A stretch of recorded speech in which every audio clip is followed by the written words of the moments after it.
Gillies.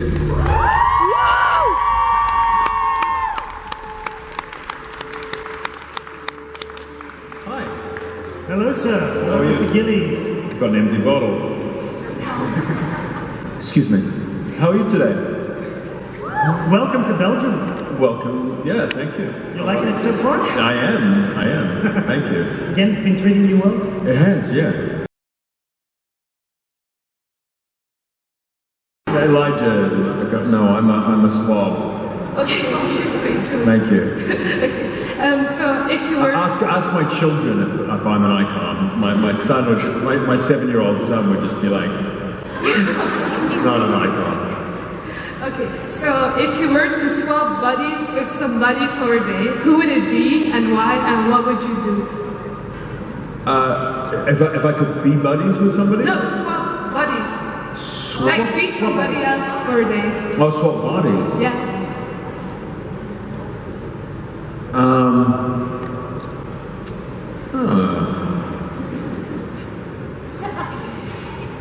This is a good one. I'm trying to think who could I swap bodies with. I don't know, I feel like I'd like to swap bodies with Will Ferrell's wife. I think Will Ferrell is amazing. Not to make love to Will Ferrell, but just so that I could be around Will Ferrell and listen to him like make jokes all day. Okay, I get it. Yeah. It's funny, so. Maybe one of his children. It's weird that I become his wife. Maybe one of his children, you know, or one of his friends. Okay, Thank you. Excuse me. I thought, well, I'm not even tired, and I don't remember lying down on my bed, the jet lag, and I just fell asleep. So my body clock is weird. So forgive me. Oh, no problem.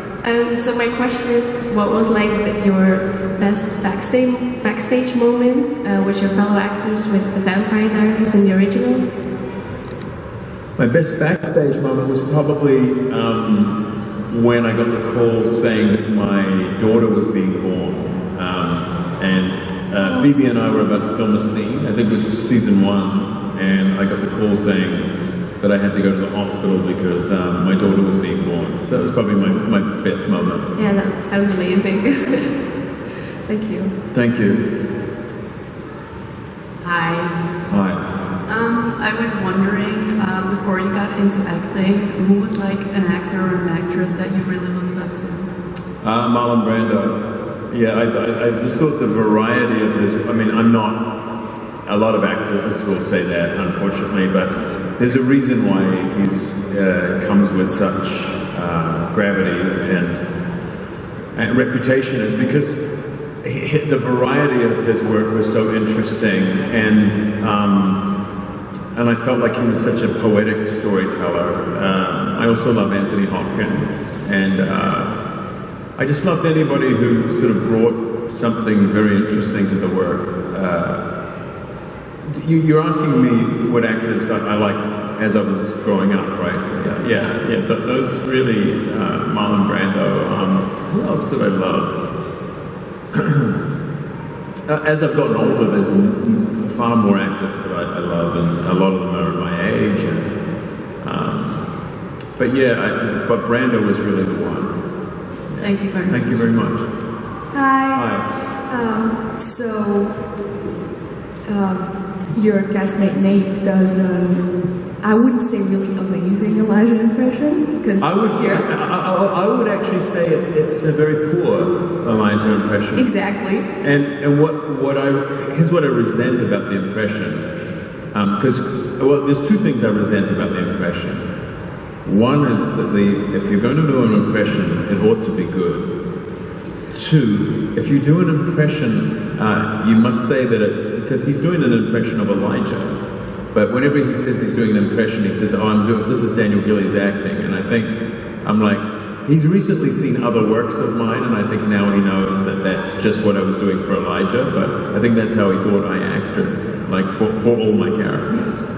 But yes, are you going to, the third thing I'm going to say is, if you're about to ask me to do an impression of him, is that what you're about to ask? Yeah, I was about to ask if you're going to do an impression of him doing an impression of you. No, I have too much dignity. But thank you for asking. All right, thank you. Thank you. Hi. Hi, if you were to dress up for Comic-Con, who would you dress up as?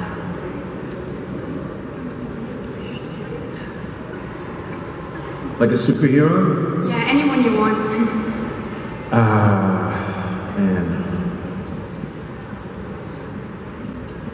I dress up as a superhero. I dress up as Greta Thunberg.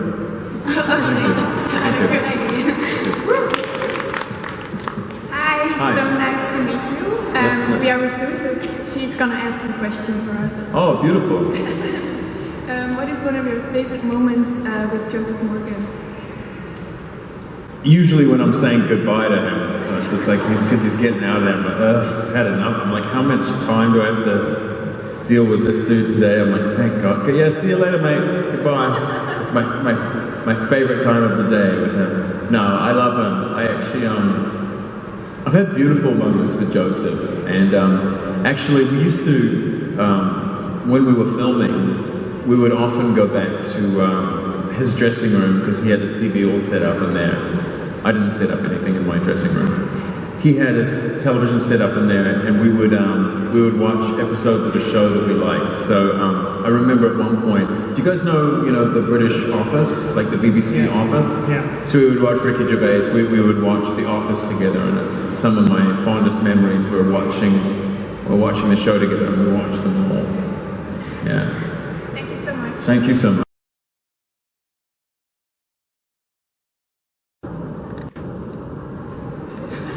I don't know.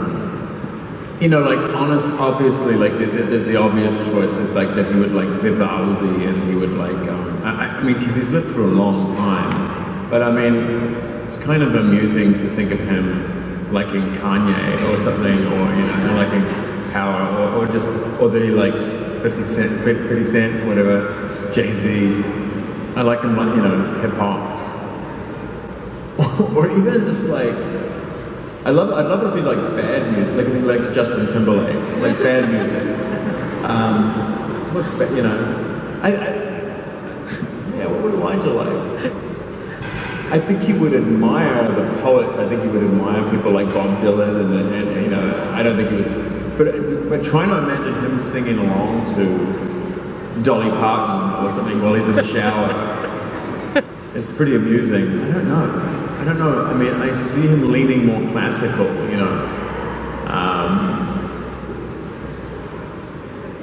I gotta think about that. I gotta put a Spotify list together of Elijah's greatest hits. You should. I will. Well, thank you for asking. Thank you. Hi, nice to meet you. Thank you. I would like to know, what was your favorite scene to shoot in the originals? So I get asked this every day, every single con I do, every time, and I never ever have an answer for this that I find satisfying. And I've made stuff up, and I don't really know that I had a favorite scene to shoot. I liked every day, and because I prepared very well. I'm someone who likes to really prepare before I do a scene, and. So I liked every scene. I know that's a boring answer, but I always enjoyed myself. I was always having fun. I like being an actor, and I worked very, very hard. So I felt prepared with all of them. So to say that I had a favorite would be to say that I didn't like others, right? And I like them all. Okay, thank you. Thank you.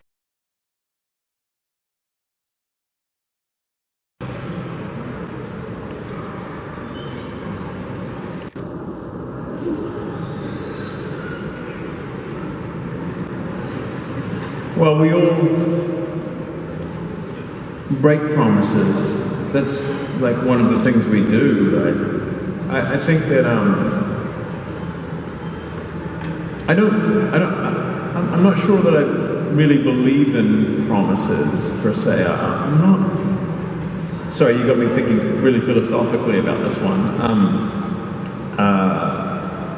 What I love about people is that they make mistakes, and then you ask forgiveness. I don't know. Like, I'm trying to think about a promise. Because what are the big promises you make in life? You say you're going to marry somebody and you make promises before all your friends and family. Well, I'm divorced, you know, and I don't consider myself an evil person because I'm divorced. That's just a phase in my life that ended.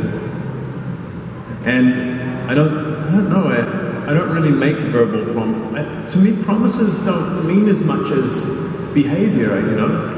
I'm saying, I don't really trust anyone who says, I promise you I'd rather just see that they do the thing that they say that they're going to do. Do you know what I mean? I'm not really interested in,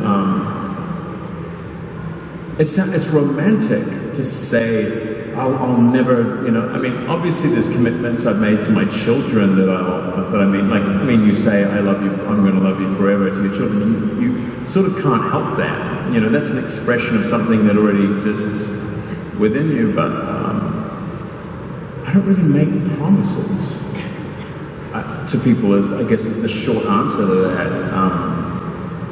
Because I think it's what's beautiful about us is that we are constantly making mistakes and that we need to be forgiven for them. My second question is, what is your favorite line from one of your co-actors in the Vampire Diaries or the originals that you would like to have as your own line, and can you do it?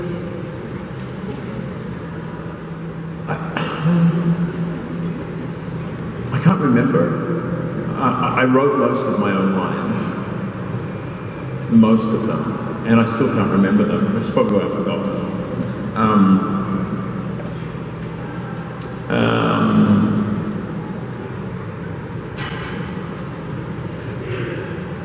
You know, the lines that I wrote were not for other people. They weren't for.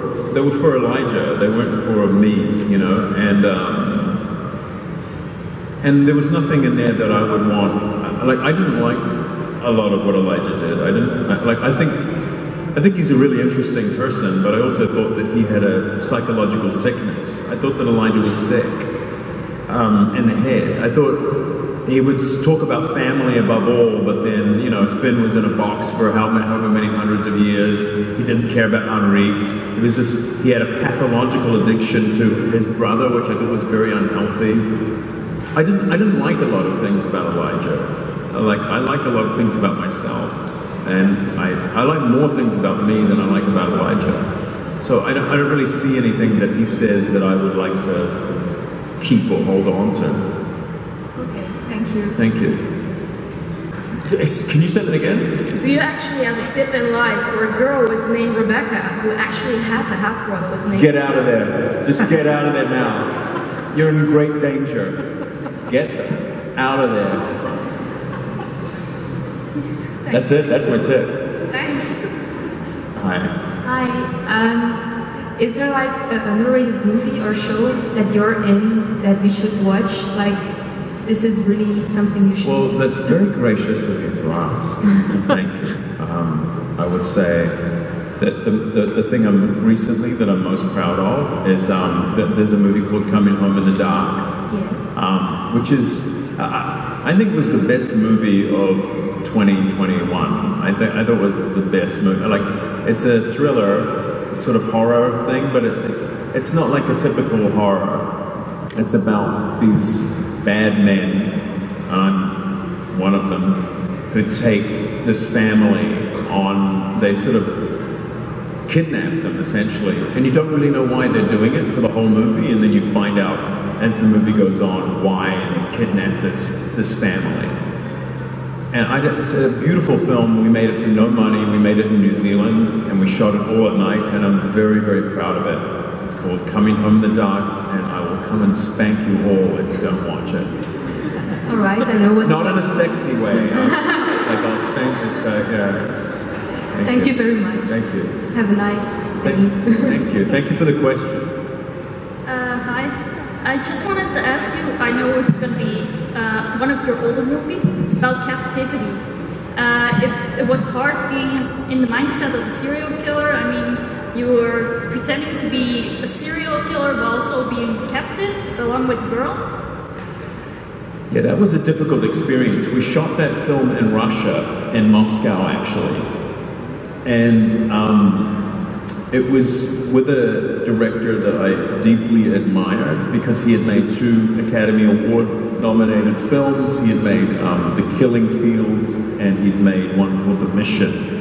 His name was Roland Joffe, and I admired him deeply. And it was my first time being sort of the lead in an American film. Are you filming this? Yeah. Turn it off. Right. Because I'm going to say some stuff. I'm trying to figure out the most politically correct way to deal with the answer. You know what, I'm going to say it the most polite way I know how. That movie, I'm actually grateful for that movie now, because that movie made me realize that I would never, ever, ever, ever question my own instincts again. I mean, I was eager to do that film, and I knew something was wrong with the way that that we were being led. And thank God for that film, because that film absolutely sort of, it hurt me. And the most painful thing about that film was that there was, I was told, and we were told, sort of not to trust our instincts. And that's the worst thing that you can do, I think, when you're working with artists. And unfortunately, that was the way that movie played out. So to me, the characters weren't that difficult.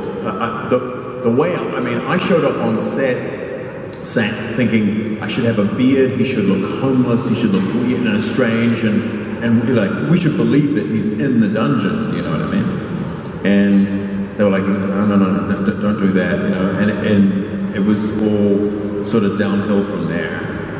And the problem with movies is actors get blamed.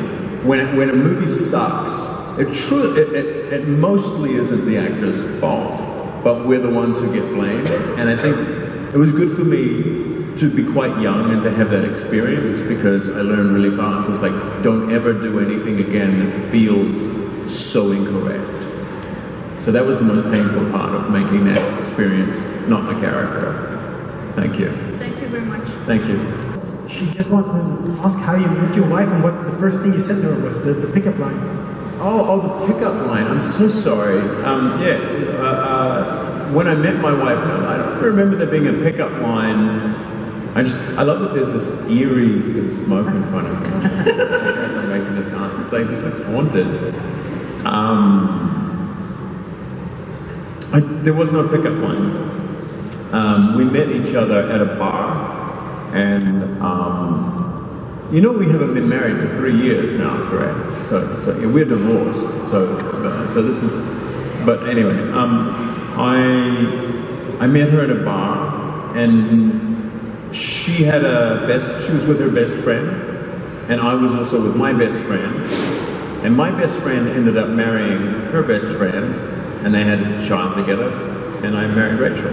But we just had mutual friends, but there really wasn't an opening line or a pickup line. We just sort of gradually met. Okay, sorry for this. Thank you. No, thank you. Elijah is playing the piano. Do you play the piano yourself or any other instrument?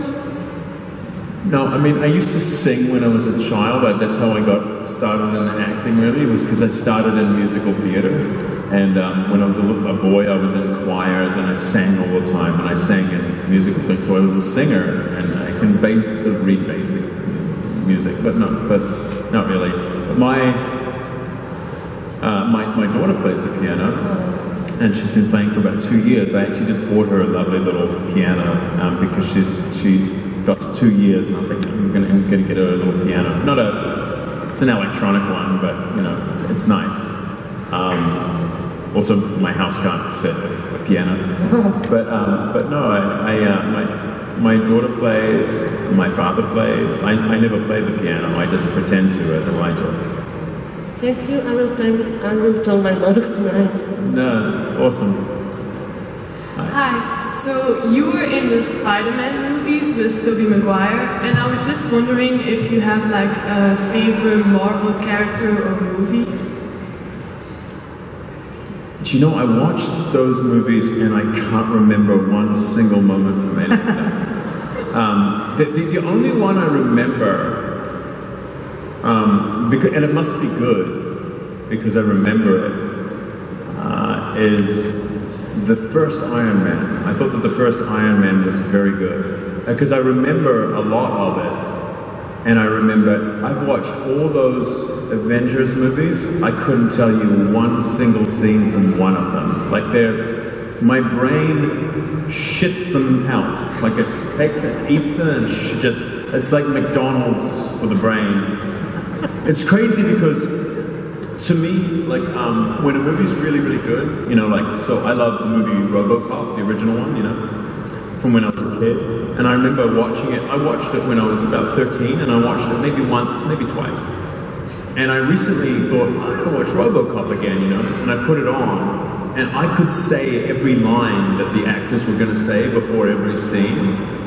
And it had been 30 years or something since I'd seen this movie, but I can still remember it. I can still remember so many scenes from RoboCop, like the original one. It's Paul Verhoeven, you know, but I can't. This mist is so spooky. But I can't remember any of those movies. Although, did I like any of the other Marvel movies? No. I think I liked. No. Yeah. The first one. You know. That was sort of the first MCU movie, wasn't it? True. The Iron Man, you know. To me, they're like an amusement park. I guess it's just my taste. I like things that move the soul, you know, that make you. I like questions, but in the MCU universe, everybody's immortal. Like they can't get hurt. Do you know what I mean? And it's not very interesting to me if people can't get. There's no real conflict when people are like gods, you know, that they move like gods. So, yeah, thank you. Okay, final question. Hi, I have two questions. My first question is, who played the most pranks on the other cast members and annoyed the other cast members? We're not really a very pranky bunch. We were just... we just were having a very lovely time because we enjoyed each other so much. We loved each other so much. So it was very funny. We weren't like a Japanese comedy show. We were more like we were just enjoying each other. And my second question is, who is an actor you would like to work with? I answered this yesterday, but there's a couple. I actually met Mads Mikaelson. Mads Mikaelson, I don't know how to pronounce his name. I met him in Louisiana, and before I said goodbye to him at one point, because we met each other, and he said, oh, you know, maybe we work together on a movie someday. And I was thinking, oh my God, I'd love that. You know, I love Mads Mikaelson.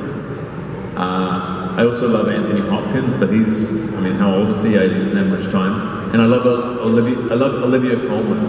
I love the British actress Olivia Colman. Thank you. Thank you. Okay, guys, thanks. I got one final question. Yeah, of course. Yeah, someone asked me, how do you always look so good in tech? Bullshit. I don't. That's not. I can ask a real question. No, this is a question I really got. Really? Someone from Facts himself, he asked. That's not. Come on, ask me something else. Come on. So, something else right now on the spot? Go, go. Okay. Dude, I have to do everything on the spot. So, say you are to remake your favorite movie of all time, something with Brando. What would you bring to the role? What would you do differently? Well, so I couldn't do anything better than what Brando. I don't know. There's some movies where he's kind of bad, actually, that I don't love him in. But so I'm not sure that I would improve anything that he would do. I'm trying to think if there's anything. I wish he could have had more time and energy. I wish movies could have been better around him. There's a movie There's a movie called The Island of Dr. Moreau. Yeah, that's a great one. Which is really, really terrible. But he's even good in bad things. Yeah. He's never bad. He elevates the material. He always does. And I feel like that movie could have been really, I think if in the right hands with the right director now, with Marlon Brando, that movie could be really amazing. I wish that they could do an attempt again with, maybe with somebody like, I don't know, who's the director who made Sicario? Denis Villeneuve. Yeah, Denis Villeneuve. Yeah. Like if they did it with him, like that would be really interesting. Maybe it'd be too slow. I don't know. But I'd love to watch him, in that. If they were ever, it's funny. Someone was saying to me the other day, like they were asking me about my favorite novel, and I was saying, my favorite novel is Cormac McCarthy's Blood Meridian. And there's a character at the center of it, which is one of the most amazing characters in literature, called the Judge. And really the only person that I can think of to be able to play the Judge is Marlon Brando. There's no living actor now who I think can actually play that. Because he has to have all this mystique and mystery and power about him, like Kurtz did in Apocalypse Now. And I feel like Brando's the only one who could do it. And I would love to see his version of the Judge. Because he sort of is him in a weird way.